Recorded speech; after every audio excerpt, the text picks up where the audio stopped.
So it was a time when gold was going up.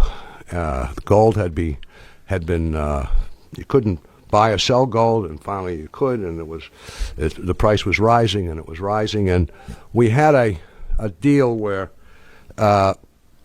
Lenny Baum and I, where we'd each have our own account. I was the boss, but we each had our own account, and in our own account, in fact, we both bought gold. We're supposed to be independent, but we both liked gold. The gold was going up.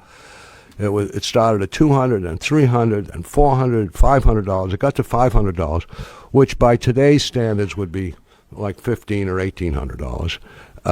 And I said, this is a very high price. I'm getting out.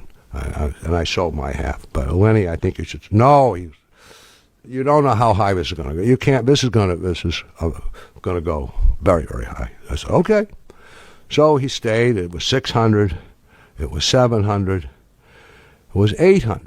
It got to $800. That day, I happened to be talking to a friend of mine on the phone who was a stockbroker. And in fact, he was my stockbroker.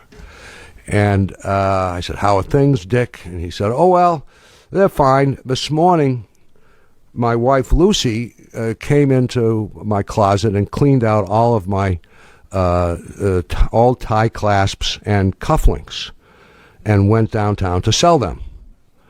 They were gold, see? I said, well, you having a hard time in your family? Why is your wife said, oh, he says, she's a jeweler. I said, yes, I know that. So he said, so she only has to stand in the short line.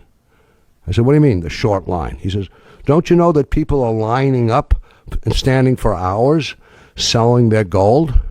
I said, no, I didn't know that. Thank you very much. We had a phone in those days. If you picked it up, it was a different phone. If you picked it up, you went right to